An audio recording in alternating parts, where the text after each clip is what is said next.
Hi everyone, it's Tanya Davis here again with the Voices campaign at the Atlantic Publishers Marketing Association, and I'm really happy to be here today with Natalie Meisner, who's joining us from Alberta.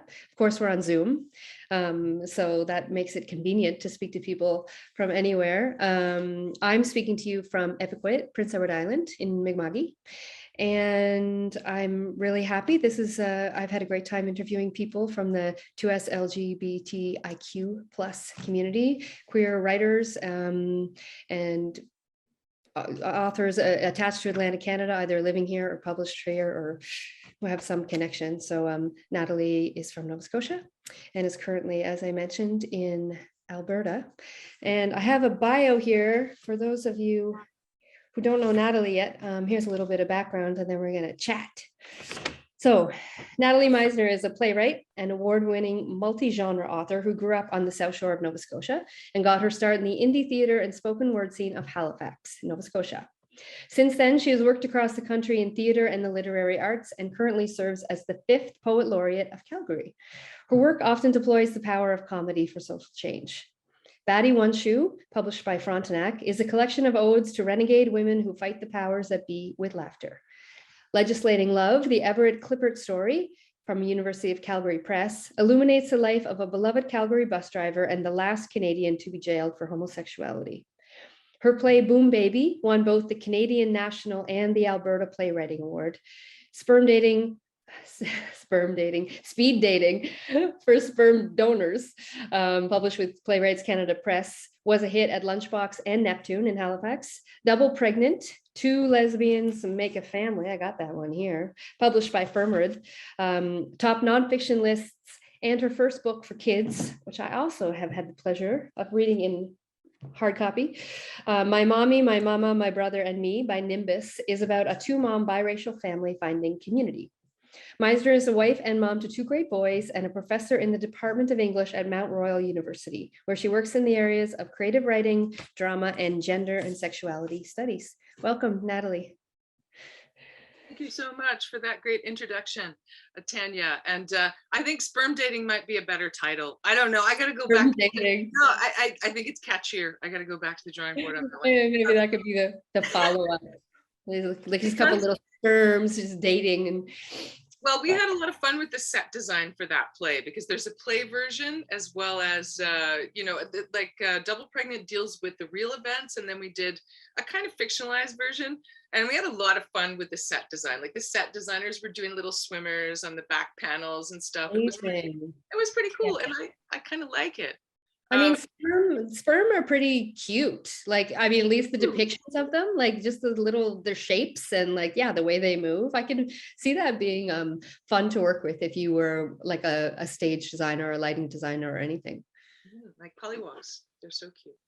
So cute. And you did that play in Halifax and in Alberta? Yes, it started as a 1-act play at Lunchbox Theatre. And I had the great good fortune to meet the wonderful Pamela Halstead, who was a maritimer working in Alberta. And we just I pitched that play to her.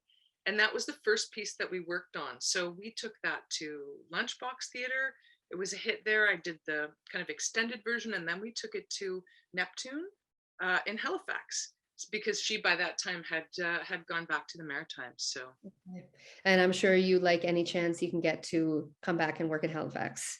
Well, I absolutely do. I mean, I find lately that almost everything I want to write is about the experience of kind of growing up there and then being part of what I think of as an economic displacement of folks that I really did. The family situation that I was in, I grew up in a single parent home, and I really did need to, work my way along. I was interested in the arts. And so, but I do a lot of looking at what happened in resource economy in Nova Scotia, and then also what's happening or still happening in resource economies in the rest of the country now, like an East-West thing. Yeah. That's animating a lot of my play writing and work these days. Yeah, interesting. I mean, there still does seem like there's quite a divide. During COVID, I did hear lots of stories about people moving home or coming back east when things got shut down. I'm not sure where that's happening now. I guess industry is back and people are needing work as much or more than ever. So maybe that's sending people out west again. I just moved back to PEI right before COVID. I wasn't ever planning on coming home. It does feel sort of like a cliche. I grew up here to move away. I also, as a young queer person, leaving, needing a bigger city, needing other inputs, and then I came back. It's bizarre, but lovely. It is like, in one way, it does feel like a cliche. In another way, it is like that thing about storytellers, right?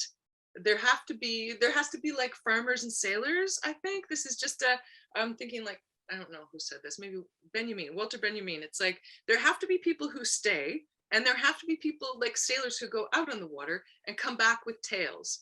And that's what makes the mix, so that kind of going back and forth is a fruitful thing to do. You see it, like I see it a lot also in literature of first generation Canadians who've come from other countries. Like, we have it internally in Canada sometimes because the place is so dang huge. Mm-hmm. Yeah. Whereas if you lived in certain parts of the world, you would be in another country in as much time as it takes us to drive from PEI to New Brunswick. Yes, and sometimes the regional differences can feel as big. Mm-hmm. There can seem to be cultural, regional, I mean, not always linguistic, but sometimes differences that can seem that huge. So how long have you been in Calgary? Oh man, I've been teaching at Mount Royal. I just did the tally the other day, 15 years. And before that, I taught at the University of Regina for 2 years. So a long time on the prairies.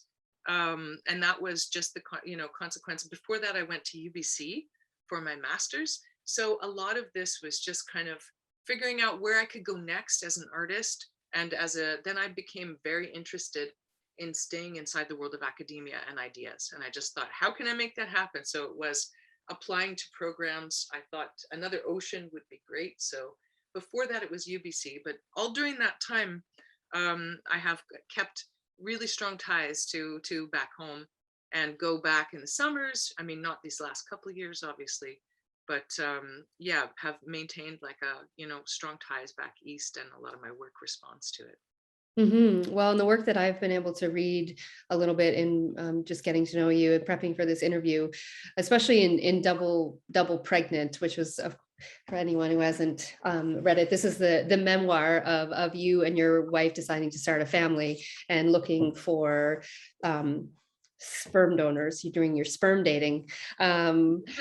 And all the funny, sometimes awkward, sometimes sad stories that came from that as you went on the journey to make your family. And some of the story is set out west and also back in, is it Lockport? Yeah. Nova Scotia? Yeah. And the home that you have had there for a while that you were renovating at and stuff. So I feel like I got a little bit of a sense of your ties to Nova Scotia through that book, and your longing for it, even as you have, a pretty firmly established life out west. Yeah. Well, and you're the 5th Poet Laureate of Calgary right now. Congratulations.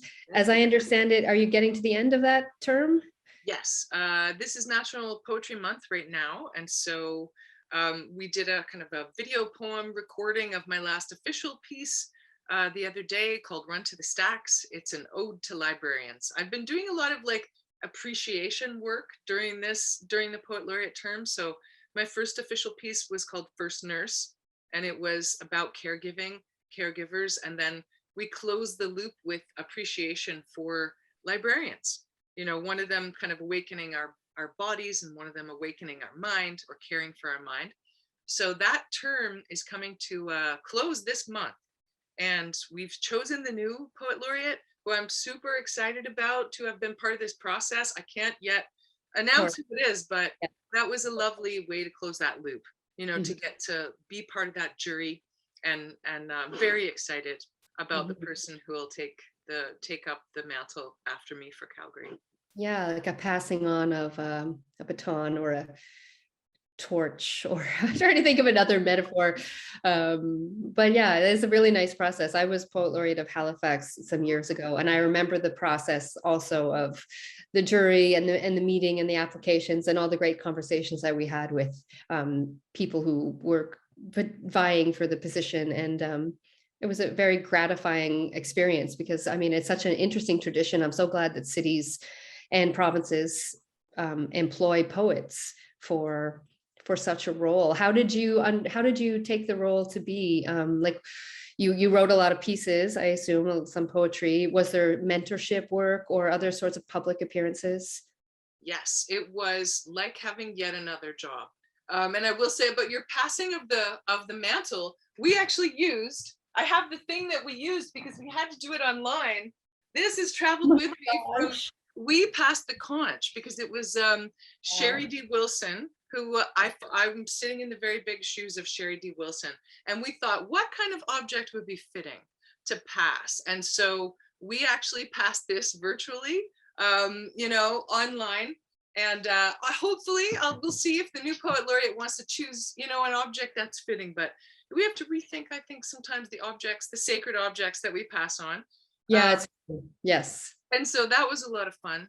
In terms of the work that I did during Poet Laureate, during my stint as Poet Laureate, because it was pandemic based, I thought, how can we do things that fight social isolation? How can we do things that build community? I really wanted to, as I saw it happening, I thought, to duck this would be not a good move. Like, I can't just keep writing the poetry that I write. I have to be responsive. And so I organized a couple public poetry projects that involved a lot of Calgary authors. And they're audio poems, and it's called This Might Help. So the site is just thismighthelp.ca. And these were poets from all over responding to the topic of how we bring people together, how we might use our words to help people. And so it's like a big kind of jukebox of free audio poems. And I forget how many, it's like, I don't know, 50 or 60 authors that are on the site now. And it's it's a legacy project. It's going to sit there. I'm going to apply for some more funding, keep building it, and kind of organize it. So that was one. And then the other one that we're working on now is called the Caregivers Monologues, the Caregivers Projects, with Sage Theatre. And this is doing interviews with caregivers about what their life has been like during the pandemic, and then working with theater practitioners, theater performers, to bring this thing into a theater piece that can illuminate that. So it has community consultation, and we hope it can be one of those things where art and letters, poetry and theater can start good public conversations. So amazing. Yeah, what I've wanted to do is just use the skills I have to start needful public conversations. And then there were a lot of classroom visits, high school visits, folks approaching me with scripts, so one-on-one work, and a lot of community groups that I visited and got them excited about poetry. That sounds like a very well-rounded laureateship. Yeah, it's go ahead.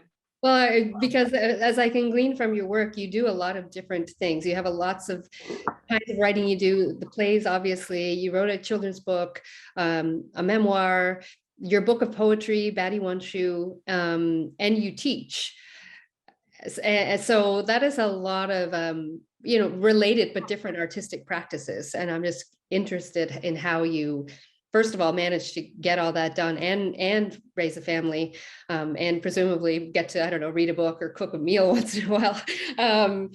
But how you move through those art forms, do you find that they support each other? Is it difficult by times to go from like poetry to plays to teaching? I would say, I like to joke sometimes, I have a clone, and she half the time it's her and it's me. It isn't really. I think there's a big commonality in terms of theater and spoken word and poetry. And the commonality that I feel, or the kind of through line that I feel in my work, and maybe it's only now kind of getting into the chunky middle of a career that I can see it. Before I was just doing the things. I was like, make a living. You know, teaching came because I needed to support myself as a writer, as an artist, and then I loved it. But what I can see as the commonality is that both poetry and theater are kind of, they're depending on the live moment. You're speaking to people. There's a kind of congenial or collaborative dimension to theater that has always drawn me back. You're writing a text, but it's really a blueprint because you need the team to make it alive. And I feel the same about my poetry. I do think it's good to read on the page. Like, I work very hard about how it looks on the page, but really the key to it is if I can get in a room and hear other poets reading their work and I can read my work, like, it's about the experience and it's about the liveness. And I found that in the classroom too. So maybe that's only coming together like now as you ask me the question, but I feel like the work is just, it's about the liveness, it's about community building. The art is, you know, that's my practice, but maybe it could have been, maybe I could have gone a different direction. Those are just the skills I have, but what really brings it together is yeah, just being with other germy humans, which has been very challenging the last little while. I've been saying, I really miss you, my germy fellow humans. I really, Yeah, we're very germy. We're mm, so germy. Yeah, I miss that too. I miss the live aspect, and being in an audience, watching someone on stage or being on stage and getting the feedback loop to the audience, which is such a beautiful part of any performance-based poetry or theater or music or anything. When I was reading some of your poems for Batty One Shoe, I did feel that they had a performative aspect, like they had a lilt to them that I was imagining, because I didn't know how your voice would sound yet, but I felt that they were, I felt the relationship between them and theatrics, and was imagining that they were, if not exactly spoken word poems, but related in the family, like would really come alive if I got to be in a room with you and you were on a stage with them. yeah, thank you. I had the great good fortune to work with an editor who reminded me, because I started out in spoken word. I mean, I was reading at Cafe Mocha and so, you know, the scene in Halifax back in the days. And that's where I felt that power first, as well as being a performer. I started out at doing plays at the Pit under King's College. And so that liveness or that staginess or that theatricality, it's almost like once I got to, this is my first book of poetry, I started to sort of think, do I need to take that out? Do I need to make them quieter? And my editor, Micheline Mailer, she's like, what are you talking about? Like, the staginess is the cool thing about you. That's your voice. And I'm, yes, of course, right? So that's why we kind of went toward the personages and kind of pulled the theatricality forward, because the performativity or the performance of everyday life is something that, it's something I keep thinking about. It's been a lifelong, like, kind of obsession on the one hand, and also something to think about, something to write about, and a survival skill. You know, just that you think, this is, you know, this is what we're performing today. This is, there's that great saying about, you know, if only we had better script, if only we had a better stage director, this would all be better. And that's, I guess that's something I keep thinking about, like performativity, theatricality, how we perform in different roles, or what they would call code switching, Mm. in some schools of thought. Do you, I guess, because again, COVID, but lately or before COVID, do you get out to watch theater very often? Oh yeah, it's like my favorite thing to do is to be out and seeing the live shows, to be out and seeing the live, you know, the slam, the spoken word. Mostly everything the last little while has been online. So like the youth slam poetry competition, I got to be a judge for that. It was all online, but in other years, we would be going out to the cafe, or would be going out to see whatever shows were in town. And also what I do, because I'm a prof as well. So when I teach theater, I make sure that I check out what else is in town. And if it's Mhm. a contemporary course, I take the students, we go as a group and we look at the text and we also see the show. And then the teaching happens in the lobby, and the, you know, the kind of communion about that piece that you just can't. I mean, you can try to get some of that liveness in the classroom by reading the text and providing the context, but really that's an exciting part of it for me. Both the work, go ahead. oh, just both being part of the work, and also when I can be an audience member. I mean, that's just, I'm just, you know, downloading learning. So it's my favorite thing. Well, in your memoir, Double Pregnant, I love the part where you were in Vienna, and because you were doing a course there where you flew, all of your theater students from Canada flew over for a 2-week intensive where you watched a whole bunch of plays and debriefed them. And it was like you mentioned how important it was to get to be in real plays and not just reading them on paper. Yes, that was a very intense experience. I'm still in touch with a lot of students who went to that thing. I sometimes can't believe what I asked them to do, because some of these were, you know, these are undergraduate students, some of whom had maybe only seen West Side Story or something. And I was going, okay, fly with me to Vienna. We're going to see a Robert Lepage play that's 8 hours long.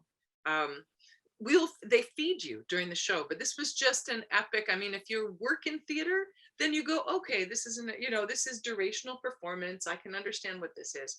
But that was a big leap to ask them to do.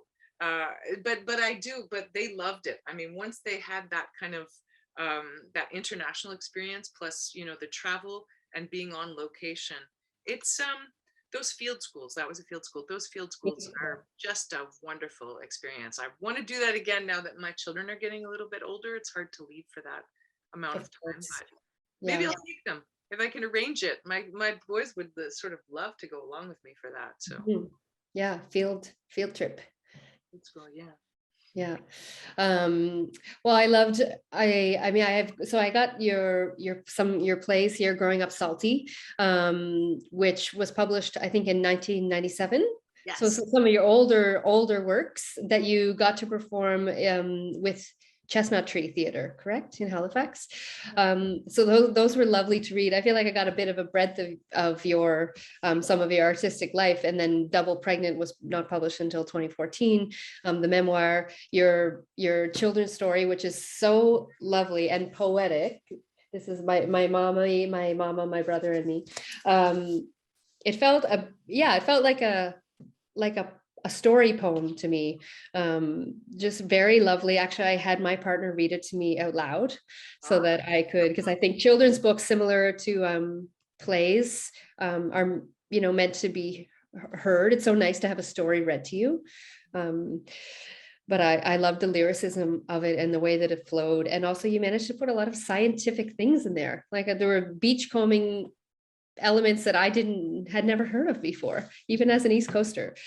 Yeah, I really like the breadth in your work. But one of the things I was going to say about Growing Up Salty, the plays, even on the back cover, you asked, what is the role of live theater in the information age? Why is it necessary? What do we get from that experience that cannot be found in other artistic medium? And I was thinking about the information age, but you asked that in 1997. And now the information age, of course, is even more entrenched and more normalized, and it's just a part of our lives. Do you think that anything has changed in the last 20 years or whatever that is, math, 20 some years, in the way that plays, in the importance of plays based on where we are now in our information age?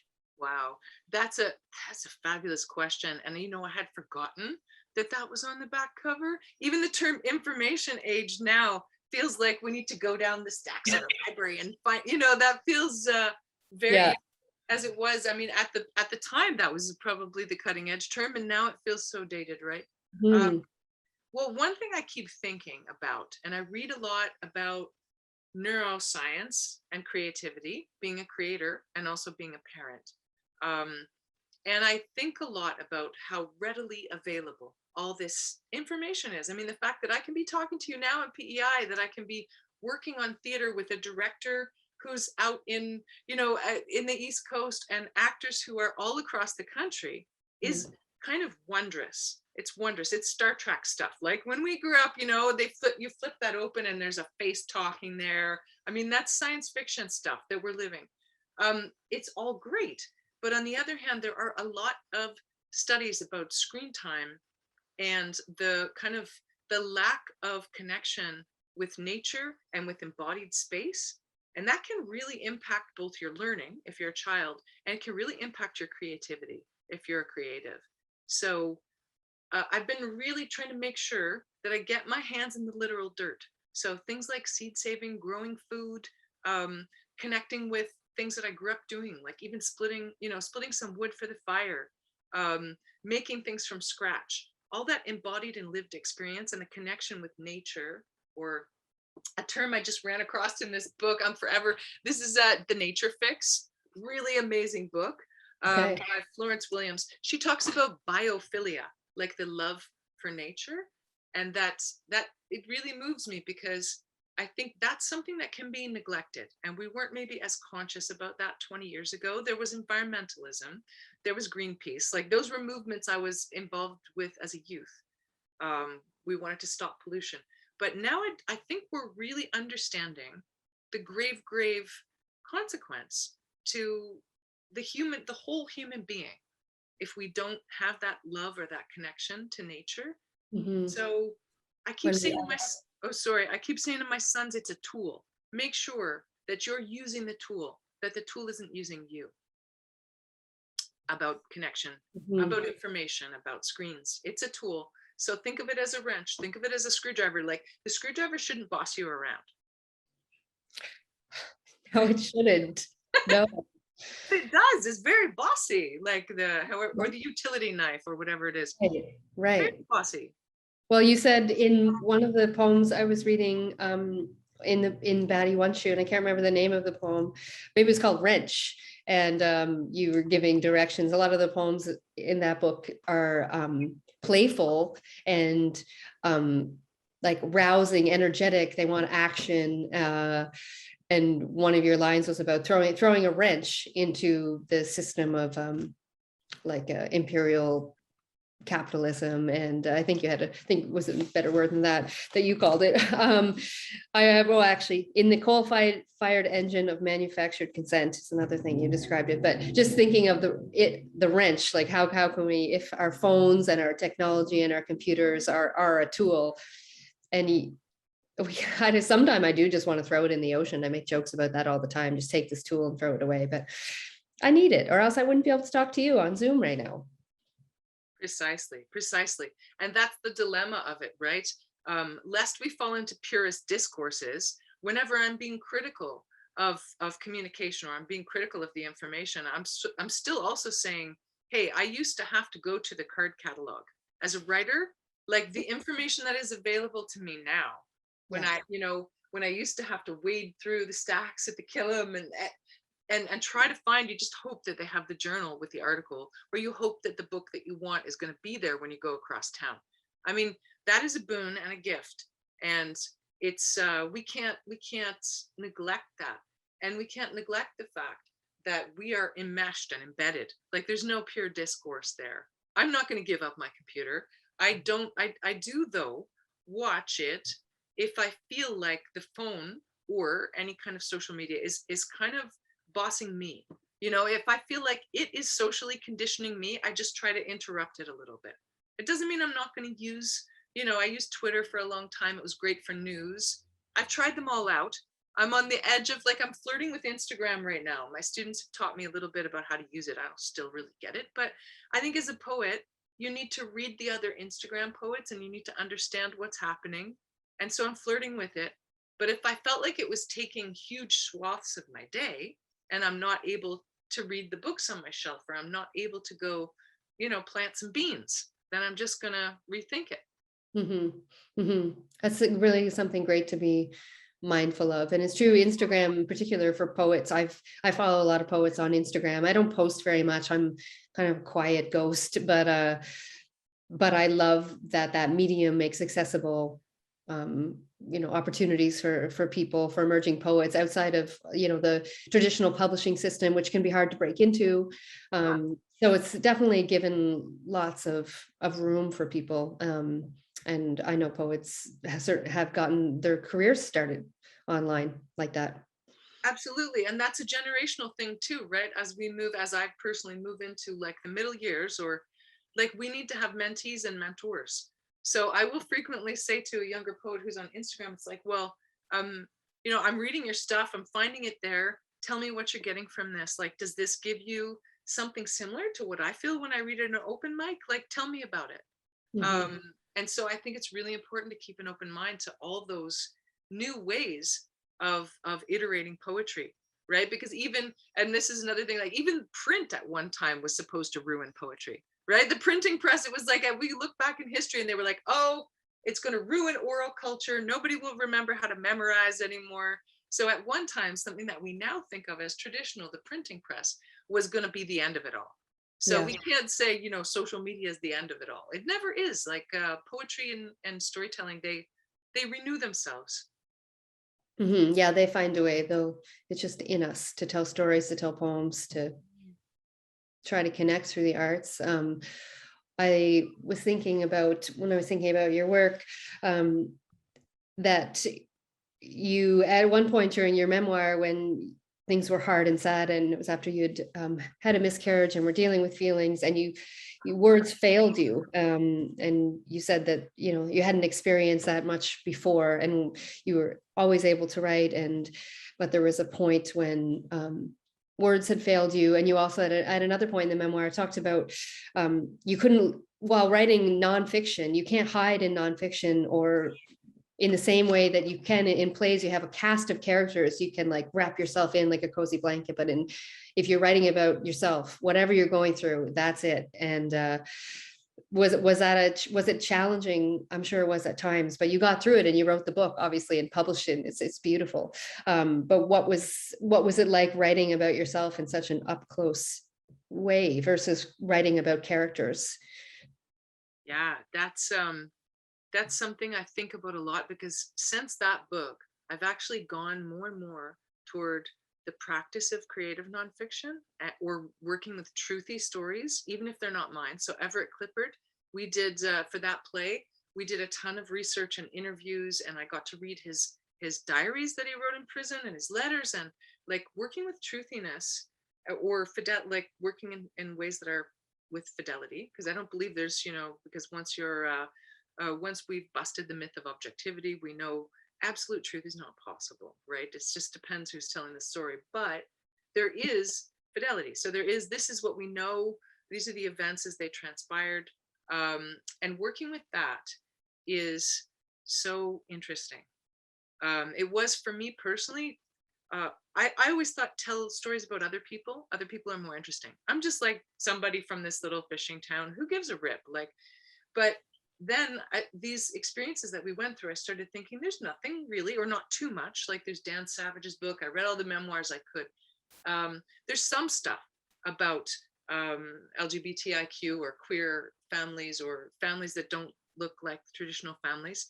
There's some stuff written about that, but not a lot, not the kind of experiences that we're having. So I sort of told the stories, and people were laughing, responding with warmth, and I thought, well, they can do some good in the world. So that's what convinced me to write it. It was difficult because I also knew that once I took that sort of oath, that I had to stay as close to the truth as I know it, and not try to make myself into either a hero or a villain or a victim.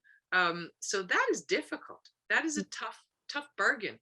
But I feel like it is this handshake that you make with your readers. It's like, I'm going to tell you as much as I can about how this was.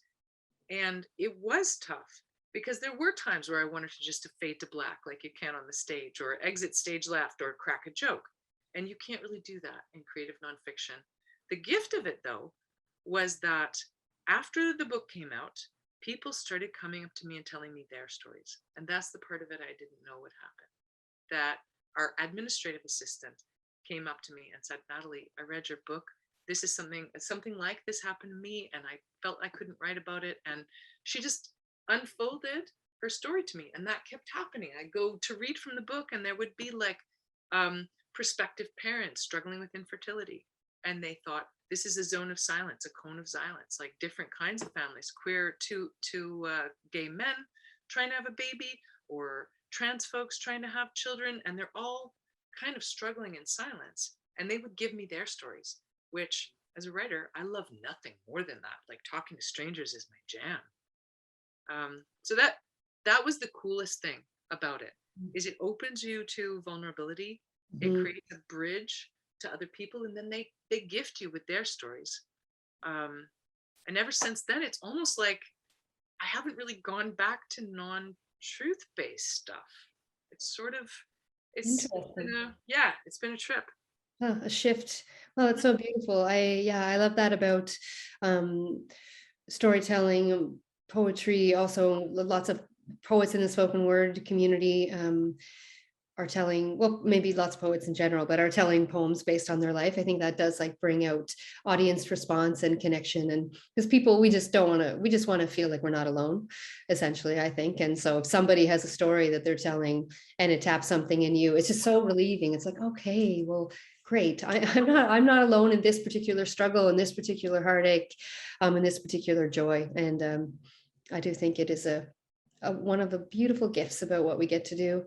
I'm going to let you go in a minute, but what's coming up next for you as you pass the conch shell of laureateship and wrap up your current semester? Well, I just want to say I love that statement, you're not alone. I keep a scratch pad here. I'm like, that's the subtext of literature, isn't it? That's the subtext of poetry in particular. I was like, ooh, that's the beating heart underneath it all, is you are not alone, whether it's joyful or it's in pain. So I'm going to probably use that in a class, because that's like, that's good stuff. So what's next for me? We're working on with Sage Theatre. We're working on the Caregivers Project. So that's not a writing project for me, that's a facilitation project. We're bringing together nurses and getting them to write their stories, and theater practitioners, and then we're developing a project. So that's an ongoing one. A new collection of poetry that will bring together the kind of official Poet Laureate poems that I worked on. So First Nurse, I have one called Can It Be Fixed, which is about systems thinking and environmentalism. A lot of the poetry that I wrote during the pandemic and during my term as Poet Laureate is trying to think that way, like think bigger. I gave myself the challenge to look at the systems that are broken, what's wrong in society right now, and how can we apply words to that. So that collection is going to have the same name as the project, This Might Help, and they're going to be pieces that I worked on during that. I have plans for a new children's book. I grew up in a single parent family, and I realize also that is, having read a lot of children's literature for research, it's a real hole in the market, that there just aren't that many. Like that, if you look at the Happy Family, it's now become much more multicultural, which is awesome. It's become biracial, it's become, queer, gay, lesbian, trans. But if I look at the market, there just aren't that many Happy Family books with single parents. So I'm working on that. That's in the rough draft stage. A couple plays set on the East Coast, Area 33, which is the play that I wrote set in the Shag Harbor UFO Museum, which I don't know if you know that that's a real. No, that was a place. It's the second most documented unidentified flying object sighting in North America, and it happens to be very close to my hometown, in my home county. So the play is set there, but it's about the collapse of the fishing industry and intergenerational mistrust. It's not really about aliens, but I thought it was a fun setting. So working on that, that's called Area 33, and it's like in the 3/4 done stage. And then a brand new play about women who were busted at CFS Shelburne. They were in the Navy, and they, at the time, this was in the early 90s, I would have been an early teenager at the time, they kind of outed a bunch of women, kicked them out of the Navy, and they had the highest classification of any Navy women at the time, because they were listening for submarines, sort of post-Cold War. Their lives were radically impacted. I've had the chance to interview some of these women. I also have personal memories of kind of seeing them in the community and seeing that huge impact on their life. They were subjected to some things along the lines of the fruit machine, if you know that those practices. So that's the brand new theater project. And Wow. for that, I'll be doing some first person research, archival research, and again, digging into the truthiness. I'm just kind of like, I don't know, I'm kind of like after telling truthy stories. And that's the one that's the freshest right now. Well, I love it. I also love the word truthiness. That's the word I'm taking away from today, truthiness. Wow, that's a lot. I'm so excited for you. This is just on we go. Well, it's so great. Thank you for sharing your stories today. Thanks for making time to chat with me and amidst everything that's going on in your obviously quite busy life. It's been such a treat to get to read your work lately as I prepped for this interview, and I look forward to seeing more. I hope I can see you on stage. I'm just maybe sometime when you're in Nova Scotia, maybe I'll make it out to Calgary, but I would love to see one of your works in a room like that, or see you say some of your very theatrical, beautiful, playful poetry out loud. So I hope that gets to happen. Oh, thank you so much. I would love that. And likewise, I'd love it if we were like, there's a Atlantic region open mic to hear your work live. I love the video work that I've been able to see. But as we noted, there's nothing like being in the real time and real space. So thank you so much for this like warm and congenial interview, and for this series. I have to just say, like, as a young queer person in a rural space, I never imagined this. So same. Yeah.